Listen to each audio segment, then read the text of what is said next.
सभी का ranker define पर। उम्मीद करते हैं आप लोग अच्छे होंगे और बीपीएससी की तैयारी जो है आप लोगों की एकदम जोरों शोरों से चल रही होगी। हम लोग चलिए बीपीएससी एग्जाम बीपीएससी जो भी एग्जाम कंडक्ट करवा रहे हैं, बीपीएससी के द्वारा अभी बहुत सारे एग्जाम कंडक्ट करवाए गए हैं हाल ही में, और हम लोग बीपीएससी के माइंडसेट को समझने की कोशिश करते हैं, ठीक है, कि किस तरह के भी क्वेश्चन वो पूछ रहे हैं, ठीक है। तो प्रीवियस ईयर के क्वेश्चन यानी कि अभी जो हाल ही में एग्जाम हुए हैं उन सभी को देखते हुए ये चीजें हम लोगों को समझ में आएगी किस तरह के क्वेश्चन सेट हो रहे हैं, और वहां से हम लोग अपनी तैयारी को एक नई आयाम दे सकते हैं, ठीक है।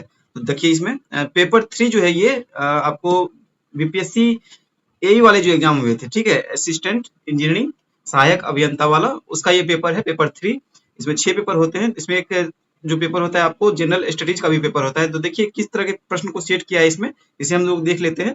तो पहला क्वेश्चन जो इसमें पूछा गया था, ये पूछा गया था पोलावरम परियोजना से संबंधित था, ठीक है। पोलावरम परियोजना ऑप्शन दिया गया था छत्तीसगढ़ में शुरू की गई सुपर क्रिटिकल थर्मल पावर परियोजना है। दूसरा है घरेलू उपभोग व्यय सर्वेक्षण से संबंधित है। आंध्र प्रदेश में एक बहुउद्देशीय सिंचाई पहल है। योग और स्वास्थ्य से संबंधित है। इसका सही उत्तर जो था आपको यह था, आपको आंध्र प्रदेश में एक बहुउद्देशीय सिंचाई पहल है। ये जो है पोलावरम परियोजना, यह आपको क्या है, जो आपको आंध्र प्रदेश में एक बहुउद्देशीय सिंचाई पहल है। अगला क्वेश्चन इसे पूछा गया था कि 1 मेगाबाइट, तो 1 मेगाबाइट जो होता है कितने के बराबर होता है, तो आपको 224 किलोबाइट के बराबर होता है। देखिए इससे कंप्यूटर से तो प्रश्न पूछा नहीं जाता बीपीएससी में, लेकिन फिर भी इसमें दिए गए तो हम लोग देख लेते हैं। और तीसरा क्वेश्चन देखिए इसमें पूछा गया है कि एक तरल पदार्थ एक दूसरे तरल पदार्थ में फैलाव क्या कहलाता है। एक तरल पदार्थ का दूसरे तरल पदार्थ में फैलाव क्या कहलाता है, तो यह आपको क्या कहलाता है, तो डी इमल्सन कहलाता है, ठीक है। इमल्सन जिसे पाइसन कहते हैं, तो यही कहलाता है यह। अगला क्वेश्चन इसे पूछा गया था कि लुईस के सिद्धांत के बारे में निम्नलिखित में से कौन सा कथन गलत है। अब देखिए इसमें कहा गया है, पहला ऑप्शन में कि इसमें कहा गया है कि अम्ल एक यौगिक है जो इलेक्ट्रॉन युग्म को स्वीकार करता है। दूसरा कहा गया है इसमें प्रोटॉन के हस्तांतरण की अवधारणा का उपयोग किया जाता है। तीसरा ऑप्शन है इसमें इलेक्ट्रॉनों के हस्तांतरण की अवधारणा का उपयोग किया जाता है। और चौथा ऑप्शन है इसमें कहा गया है कि क्षार एक यौगिक है जो इलेक्ट्रॉन युग्म दान करता है, ठीक है। तो इसका सही आंसर जो था आपको, यह आपको ऑप्शन बी था, क्योंकि इसमें प्रोटॉन के हस्तांतरण की अवधारणा उपयोग किया गया था। यह कथन जो है आपको गलत है, ठीक है, क्योंकि यह जो है आपको ये लुईस ने इस सिद्धांत के बारे में नहीं बताया था, बल्कि इसके बारे में ब्रोंस्टेड, ये देखिए नाम इसका है ब्रोंस्टेड लोडी, इन्होंने इसका जो है प्रतिपादन किया था, मतलब इन्होंने इस अवधारणा को दिया था, ठीक है। तो इस प्रकार आपका सही आंसर जो है इसका आपको ऑप्शन बी था, ठीक है। चलिए अगला प्रश्न देखिए यहाँ पे जो पूछा गया है इसमें कि परमाणु हथियारों के निषेध पर संधि किस वर्ष में लागू हुई थी, डैश डैश वर्ष में लागू हुई, तो यानी किस वर्ष में लागू हुई, तो यह जो है आपको जनवरी 2021 में लागू हुई थी। तो सही आंसर आपको ऑप्शन बी है, ठीक है। देखिए ठीक इसी प्रकार के क्वेश्चन बीपीएससी में भी आएंगे, बीपीएससी 71 के एग्जाम में, तो आप लोग को एकदम से इस पे एकदम कमांड कर लेना। अभी जितने भी एग्जाम हुए हैं आपको सब पे कमांड करना है एकदम से, ठीक है। और आप लोग कहेंगे तो मैं और भी जितने भी एग्जाम हुए हैं अभी सबके वीडियो आप लोगों के लिए उपलब्ध करवा दूंगा। आप लोग अपने विचार जो है हमें कमेंट के माध्यम से जरूर बताइएगा, ठीक है। चलिए अगला क्वेश्चन देखिए यहाँ पे, निम्नलिखित में से कौन सा थर्मोप्लास्टिक नहीं है। थर्मोप्लास्टिक नहीं है, तो कौन सा थर्मोप्लास्टिक नहीं है, तो ये एपॉक्सी जो है आपको इसमें थर्मोप्लास्टिक नहीं है। अगला क्वेश्चन इसमें पूछा गया है कि भारतीय किसानों को एंड टू एंड कृषि सेवाएं प्रदान करने वाला स्टार्टअप है, तो इसमें कौन सा स्टार्टअप है आपको, तो ये देखिए क्वेश्चन विवादित है एक्चुअली। ये सभी जो है सभी में कुछ ना कुछ कृषि से जुड़े हुए हैं, और ये जो एक्चुअल आंसर है इसका नहीं दिया गया है, बाद में आयोग द्वारा इसका आंसर क्या दिया गया है इसे बाद में हम लोग देख लेंगे, इसलिए से फिलहाल हम लोग छोड़ देते हैं, ठीक है। हर एक बार आप लोग देखते हैं कि बीपीएससी के द्वारा कुछ क्वेश्चन विवादित होते ही हैं। और ये देखिए अगर इसमें 6 नंबर जो भी हम लोग देखा था कि एपॉक्सी थर्मोप्लास्टिक नहीं है, तो ये थर्मोप्लास्टिक नहीं है, लेकिन इसके अलावा जो है आपको नायलॉन, पॉलीविनाइल क्लोराइड और पॉलीएस्टर, ये सभी जो है आपको थर्मोप्लास्टिक है। और थर्मोप्लास्टिक आप लोग को मालूम होना चाहिए कि क्या होता है, तो आप लोगों ने अभी पढ़ाई होगा, आप लोग का तैयारी अभी अगर आप लोग अच्छे से कर रहे हैं, तो थर्मोप्लास्टिक जो होता है वो होता है कि जो गर्म करने पर नरम हो जाए और ठंडा करने पे कठोर हो जाए। तो ऐसे जो प्लास्टिक होते हैं उसमें हम लोग थर्मोप्लास्टिक कहते हैं, ठीक है। ऐसे प्लास्टिक को थर्मोप्लास्टिक कहते हैं जो गर्म करने पर नरम और ठंडा करने पर कठोर हो जाए। चलिए 7 नंबर क्वेश्चन को हटा देते हैं, जब इन लोग आंसर दिया जाएगा, आंसर की जारी किया जाएगा, फिर हम लोग इसे देखेंगे। आगे देखिए क्वेश्चन नंबर 8 जो इसमें पूछा गया था, CSV फाइल है, डैश फाइल है। ये देखिए ये भी कंप्यूटर से रिलेटेड क्वेश्चन है, लेकिन इसका सही आंसर देख लेते हैं। तो इसका सही आंसर आपको टेक्स्ट है, ठीक है। टेक्स्ट जो है इसका सही आंसर है। ये सादा टेक्स्ट फाइल होता है, इसे ही हम लोग CSV फाइल कहते हैं।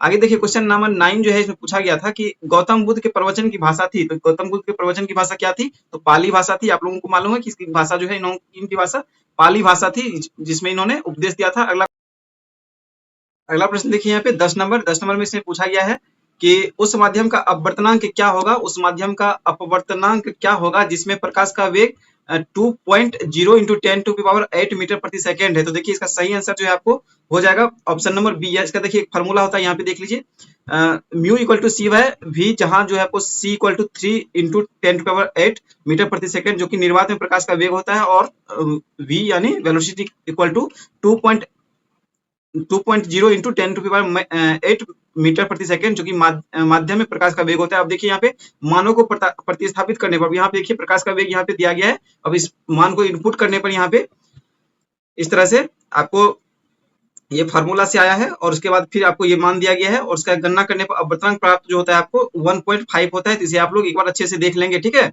इसे आप लोग अच्छे से देख लीजिएगा। आपको इसका पीडीएफ जो है हम आपको टेलीग्राम पे जो है रैंकर डिफाइन का जो आपको टेलीग्राम ग्रुप है, वहां पे आपको इसका पीडीएफ मिल जाएगा। आप वहां से जरूर इसे डाउनलोड कर लीजिएगा और ज्वाइन कर लीजिएगा। और आप अगर चैनल पर नए हैं तो आप सब्सक्राइब जरूर कर लीजिएगा, ताकि आपको इस तरह के और भी वीडियो जो है आने वाले दिनों में मिल सके। अब देखिए एग्जाम का बहुत ही कम समय बचा हुआ है, मुश्किल से 1 सप्ताह बचा हुआ है। तो इस तरह के जितने भी अभी एग्जाम हुए हैं, कंडक्ट करवाए गए हैं बीपीएससी के द्वारा, हम सब लोग जो है सभी प्रश्नों को एक एक करके सभी एग्जाम वाइज देख लेंगे, ठीक है, जिससे हम लोग की तैयारी और भी अच्छी हो सके। हम लोग को समझ में आएगा कि क्वेश्चन कहाँ से पूछे जा रहे हैं। देखिए क्वेश्चन नंबर 11 जो है पूछा गया था कि भारत में व्यापार और आर्थिक संबंध समिति TERC के अध्यक्ष हैं। तो इसके अध्यक्ष जो है आपको कौन होते हैं, तो प्रधानमंत्री इसके अध्यक्ष होते हैं, ठीक है। चलिए अगला प्रश्न देखिए यहाँ पे 12 नंबर, ग्रोक एक। तो ग्रोक एक क्या है, तो ग्रोक है आपको एक जनरेटिव AI टूल है, ठीक है, जनरेटिव AI टूल है।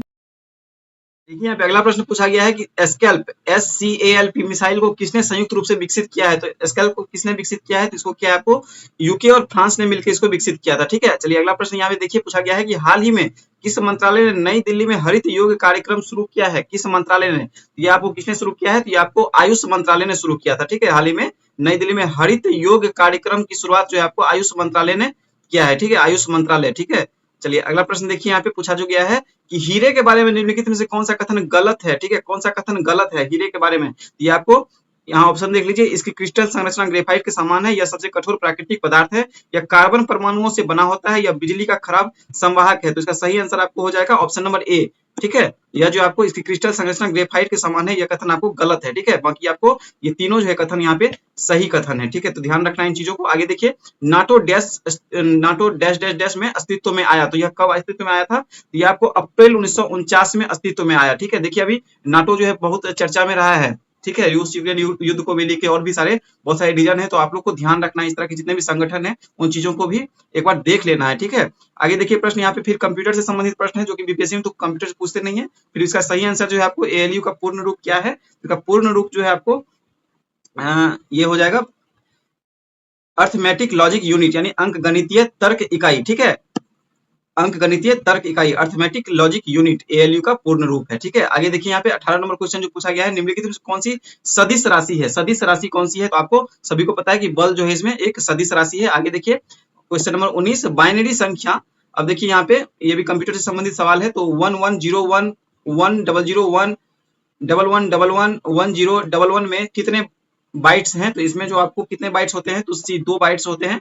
अगला देखिए यहाँ पे प्रश्न 20 नंबर जो पूछा गया है ऑसिलोट। तो ऑसिलोट क्या है, ये भी कंप्यूटर से संबंधित सवाल है। यह जो है आपको ऑसिलोट जो होता है आपको एक ऑपरेटिंग सिस्टम है, ठीक है, ऑपरेटिंग सिस्टम है। ये इंजीनियरिंग जो है सहायक अभियंता इंजीनियरिंग से संबंधित सवाल है, तो आपको उसमें कंप्यूटर से संबंधित सवाल पूछे जाते हैं, इसलिए इसमें दिए गए हैं कंप्यूटर के सवाल।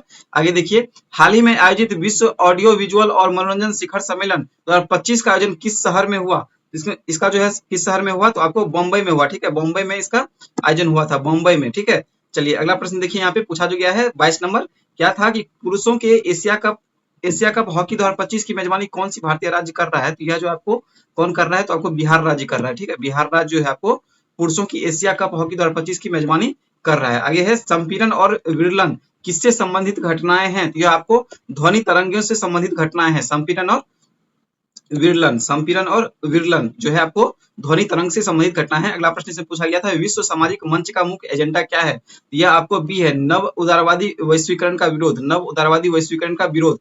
आगे देखिए क्वेश्चन नंबर 25, रेडियो तरंगे अवरक्त और एक्सरे के बीच आवृत्ति f का सही क्रम क्या है। तो इसका सही क्रम जो आपको हो जाएगा ऑप्शन नंबर ए हो जाएगा आपको ठीक है। एफ देखिए, एफ ग्रेटर देन एफ यानी अवरक्त, ग्रेटर देन रेडियो तरंगे, ग्रेटर देन एक्सरे, ये आपको सही आंसर इसका ये हो जाएगा। ठीक है, चलिए अगला प्रश्न देखिए यहाँ पे क्या पूछा गया है कि हरित रसायन विज्ञान में किस बात पर जोर दिया जाता है। तो इसमें जो आपको दिया जाता है रासायनिक उत्पादों और प्रतिक्रियाओं का डिजाइन जो खतरनाक पदार्थों के उपयोग या उत्पाद को कम या खत्म कर देता है, इस पे जोर दिया जाता है। अगला देखिए प्रश्न है 27 नंबर, निम्नलिखित में से कौन सा सही युग्म है। इसमें सही युग्म जो आपको हो जाएगा ये एस्पार्टेम कृत्रिम स्वीटनर, ये आपको सही युग्म इसका है।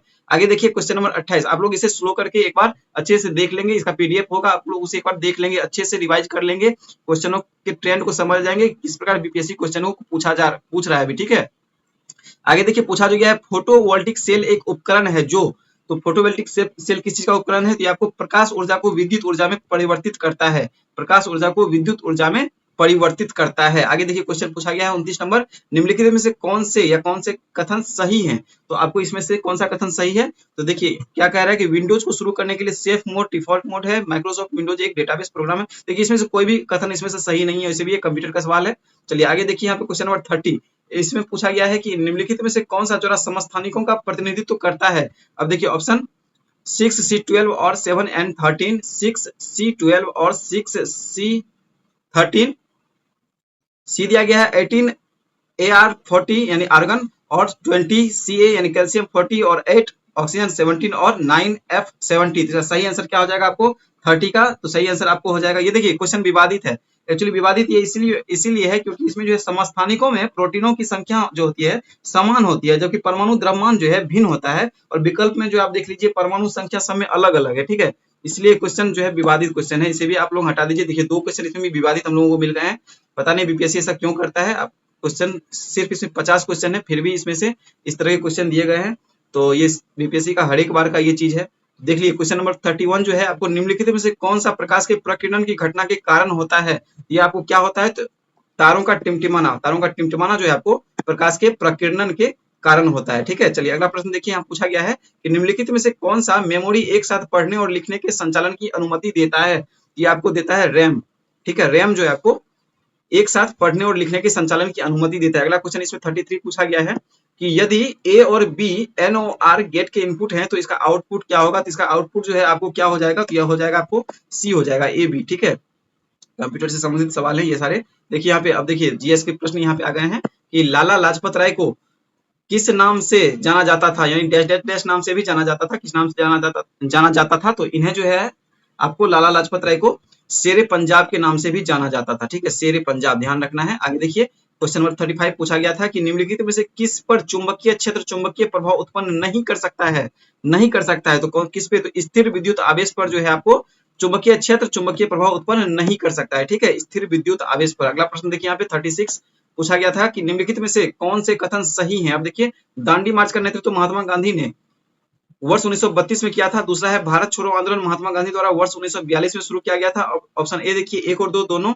बी है केवल 2 और सी है केवल 1 और डी है उपरोक्त में से कोई नहीं। आप लोग सही आंसर करेंगे, इसका क्या सही आंसर होगा कमेंट में इसका आंसर करेंगे।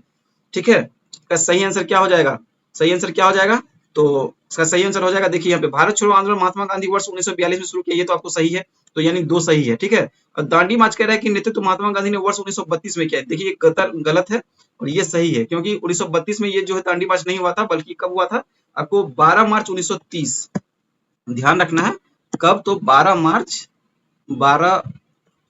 मार्च 1930। ठीक है, तो इस प्रकार जो है आपको केवल कथन 2 सही है, यानी ऑप्शन बी हो जाएगा। ठीक है, 36 का केवल आपको बी हो जाएगा सही आंसर, बी केवल 2।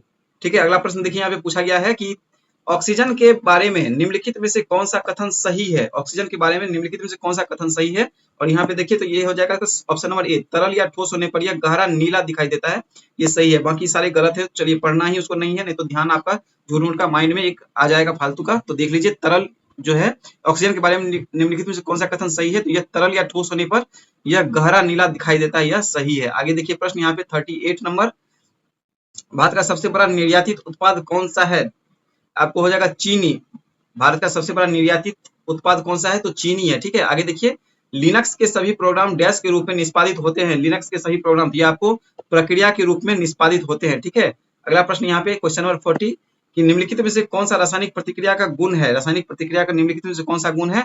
ये देखिए इसका सही आंसर क्या हो जाएगा कि इसके परिणाम स्वरूप नए पदार्थों का निर्माण होता है, ये जो है आपको इसका गुण है। आगे देखिए वार्सा की संधि, वार्सा की संधि के बारे में पूछा गया। देखिए बहुत सारे इस तरह की संधि और सम्मेलन और फिर क्या बोलते हैं आपको संगठन, इन सभी चीजों को भी एक बार देख लेना है। अगर आप लोग कहीं और से नहीं देखना चाहते हैं तो आप लोग लुसेंट तो सभी के पास है, आप लोग एक बार उसके विविध में जाके इन सारी चीजों को एक बार जरूर देख लीजिएगा, ठीक है। क्वेश्चन देखिए बन रहे हैं वहां से, तो हो सकता है कि कोई क्वेश्चन आपसे पूछ दिया जाए, तो एक बार आप देख लेंगे तो आपके ध्यान में रहेगा। आगे देखिए तो क्या हो जाएगा इसका सही आंसर, क्वेश्चन नंबर 41 का इसका सही आंसर हो जाएगा आपको ऑप्शन नंबर बी, यह एक सैन्य संगठन था। हालांकि इसमें राजनीति जो है, राजनीतिक दलों का भी इसमें थोड़ा बहुत इन्वॉल्वमेंट था, लेकिन यह एक जो है मेनली वार्सा संधि जो एक सैन्य गठबंधन ही था, ठीक है।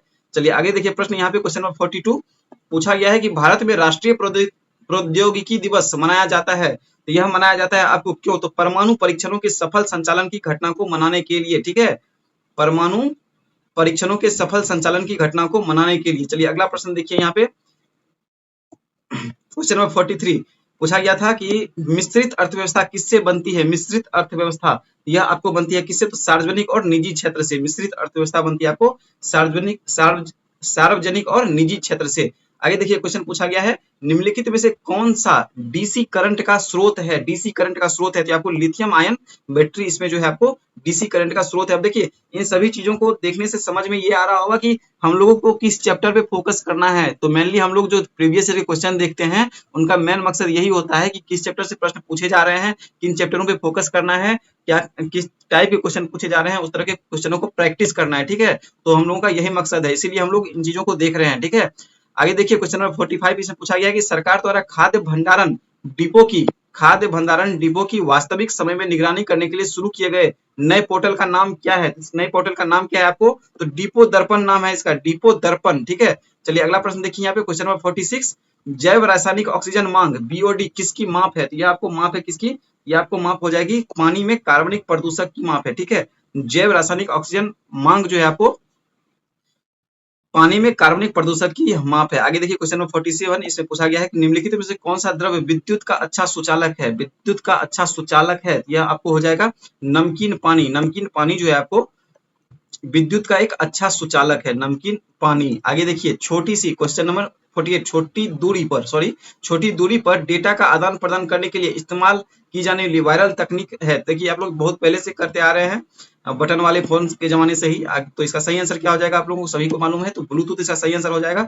आगे देखिए क्वेश्चन नंबर 49 इसमें पूछा गया है कि global digital well being index 2025 में कौन सा देश शीर्ष पर है, तो इसमें कौन सा देश शीर्ष पर है, इसका जो है आंसर आप लोग कमेंट के माध्यम से हमें बताएंगे, ठीक है। कमेंट के माध्यम से इसका सही आंसर बताइए, उसके बाद मैं जिनका भी सही आंसर होगा उनके आंसर को मैं पिन कर दूंगा, ठीक है। क्वेश्चन नंबर 49 का आंसर आप लोगों को बताना है कि अगर आप लोग करंट अफेयर पढ़ रहे हैं तो सही आंसर आप लोग कमेंट कीजिए, ठीक है। क्वेश्चन नंबर 50 देखिए क्या कह रहा है इसमें कि पहचानने योग्य आकार बनाने वाले तारों को क्या कहा जाता है, पहचानने योग्य आकार बनाने वाले तारों को क्या कहा जाता है, तो इसमें कहा जाता है, इसे क्या कहा जाता है, तो आपको तारामंडल कहा जाता है, ठीक है, तारामंडल कहा जाता है। देखिए इसमें 50 क्वेश्चन ही पूछे गए थे, इन सभी क्वेश्चनों को हम लोगों ने देख लिया है। बाकी और भी जितने एग्जाम हुए हैं अभी बीपीएससी के द्वारा कंडक्ट करवाए गए हैं हाल ही में 2025 में, उन सभी को हम लोग करने का प्रयास करेंगे। अगर आप लोग नए हैं तो चैनल को सब्सक्राइब जरूर कर लीजिएगा, ताकि आप लोगों को वो सारे नए वीडियो मिल सके, और आप लोग हमें एक रिवॉर्ड के तौर पे सब्सक्राइब या फिर अपना कमेंट जो है हमें अपना ओपिनियन हमें कमेंट के माध्यम से जरूर दीजिए, ताकि मैं आप लोगों के लिए इस तरह के और भी वीडियो लाता रहूं।